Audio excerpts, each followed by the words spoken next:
Hey everyone, it's Trigger Bar Philosopher. I want to come answer one of the people who have been commenting on my previous video about the Beretta Cheetah X. They noticed something that I had noticed as well, and maybe I didn't go into enough detail. That also led to a comment or a discussion in the comment section about half-cock position and some other things. So I have a variety of firearms to discuss hammer-fired guns. Now, I will be the first to admit that I am not an expert in this. I certainly have some guns that I can talk about.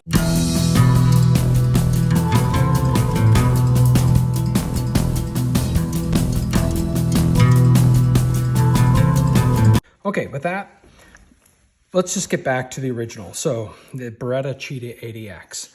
This is where we had the discussion the other day. And the discussion is that this is a double action, single action. So what that means is when I pull this trigger, there's a long pull. And on your first pull, when you have a magazine loaded, that long pull then can fire the gun. What's also cool about this double action is when you pull if you had a round in the chamber and the striker or the hammer didn't ignite the primer, this would hit it again a second time and a third time and a fourth time until that thing went off. And I have shown in some other videos where I have a hammer on the gun on my CZ P01 where the first time it didn't work, second time it didn't work, but the third time the bullet went off. So there's some goodness, especially if you have questionable ammunition, having a double action, single action, semi-auto or auto loading pistol. So what happens though is when you pull that, the firing causes the direct pullback mechanism to activate. The slide goes back and puts it into single action. That means the hammer is cocked. With that, you then have a very short trigger action and a very crisp trigger action to pull the second shot.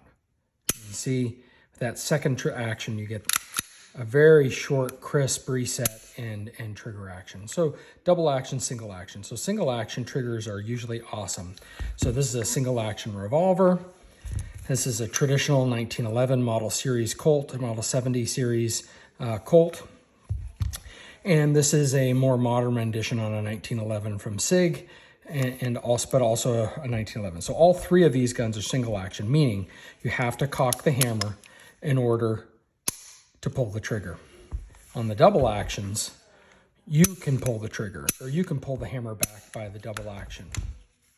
All right, so now let's get to, and I'm sure everybody who's watching this already knew all that. So let's get to the point. What this Beretta comes with is a frame mounted safety. That's unique. Most Berettas come with a slide mounted safety.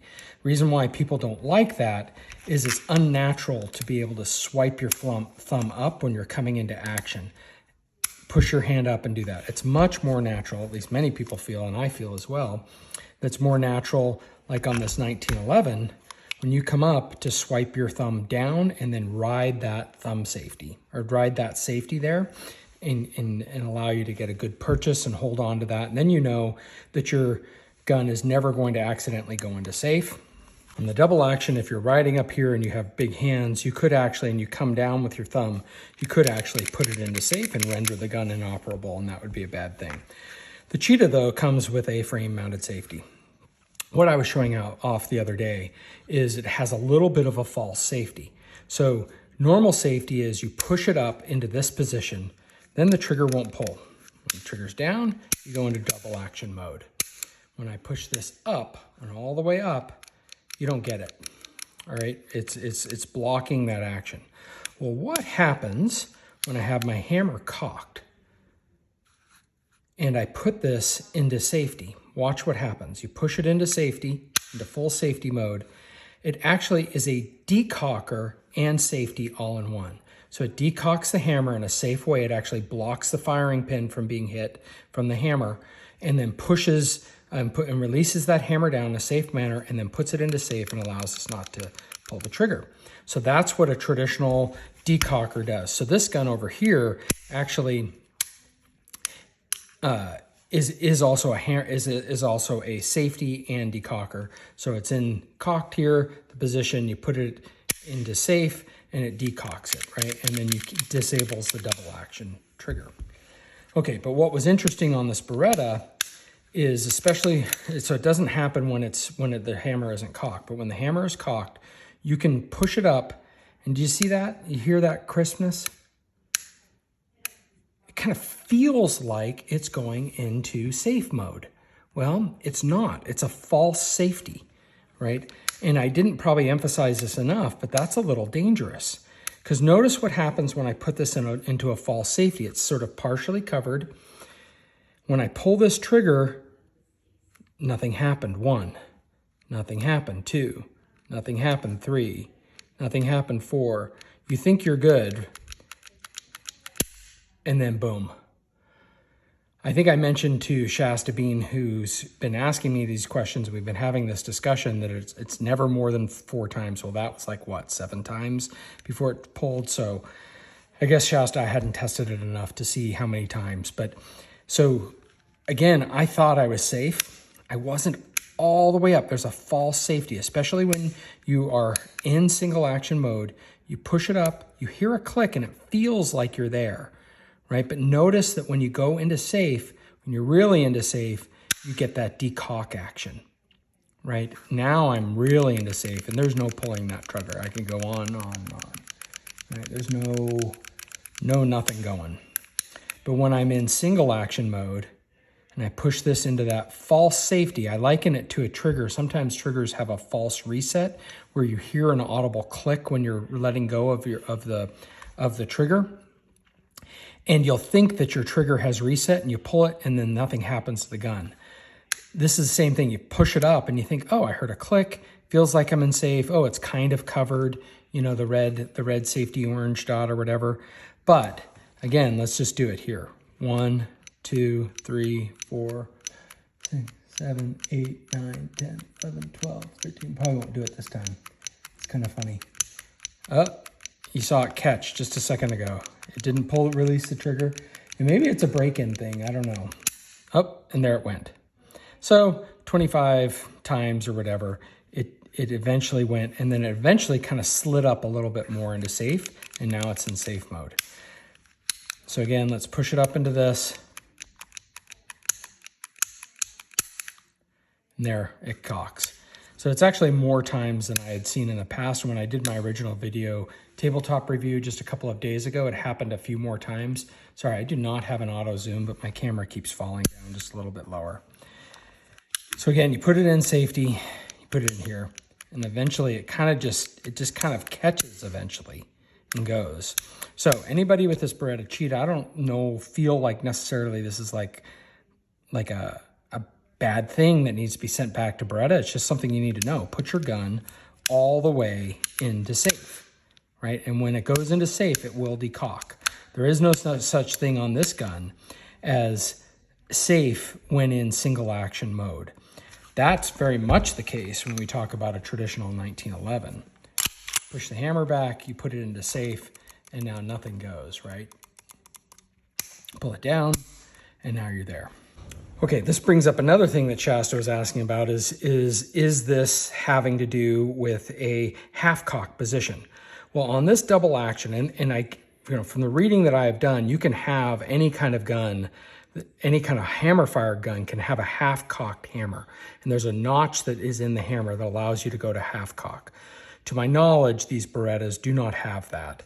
There is no place I can just partially stop and leave it in half-cock position. The same is true with this 96A1. There's no place that I can half-cock it in. Oh, of course it's right, and leave it in a half-cock mode. Let me show you what I'm talking about in a half-cock mode. So the SIG actually has a half-cock mode. So I can partially come back and leave it there. That has been for a long time a traditional thing for 1911s, that it renders this gun safe. The controversial part of it is, how do you get it out of half-cocked? And by the way, I have a 30-30 Marlin 30-30 lever action gun and a Henry big boy lever action gun that also have half-cock positions. So it's not just pistols. It can be rifles, shotguns, almost any hammer fire gun can have this half-cock position. Again, this is where it's safe, but how safe is it? The only way to really get this out is you have to, and on this gun, you have to release the hammer, the grip safety. You have to depress the grip safety, and then pull it back, and then pull the trigger, and then gently lower it, right? So what happens if I'm a klutz like I am? Here, let's get it back into half cock. So get this into half cock. Let's say I'm a klutz, and I come back here to do it, and I accidentally let go of it. That could fire the gun, right? So that's the danger of the half cock position, but the half cock has been used, for a long time, probably over 100 years, to keep hammer fire guns in somewhat of a safe position. Interestingly, this Colt, a competition, this is their competition model, but it's a model 70, so that's supposed to be more of a traditional. It does not have a half cock slot on its hammer, so I can't put this into half cock. So the only way to really render this safe is the hammer down, or when it's back and it's locked, is to have the thumb safety up. So here is a Heritage Rough Rider, very cheap pistol, but it has a couple of interesting things. So it definitely has a half cock. So when you put it into half cock, that allows you to rotate the cylinder. And this is when you open up the loading gate, this is how you drop rounds in or you clear rounds out with this thing here. I have a video coming up on this in a little bit, but maybe this will give a pre-explanation of it. But this allows you through the loading gate to load in your thing and rotate your cylinder. The only way to rotate the cylinder and even remove the cylinder is when it's in half cock. This also has an interesting extra safety feature. So when I depress this, it actually blocks the hammer pin from being struck. So when I release this, it won't fire. And you can see that it kind of sticks out. When I go into full cock and fire it, it doesn't allow it to be hit. But when I push this down, that hammer drops a little bit more and there's nothing blocking it. So that's how some guns have added safety features to those half cocks and allow you to lower, especially on a single action type system like that. All right, so hopefully this was informative. Hopefully, Shasta, you can sleep a little better tonight knowing what was going on. Hopefully this is a good public safety warning about this half cock position and how it can fire in the half cocked, in the half safety. I am just not fully deploying that safety all the way up. You have to push it all the way up if you have this gun. So if you know anyone with this and they're not aware of that, you might want to share this video with them. Please like, share, and subscribe. Appreciate everyone. Take care.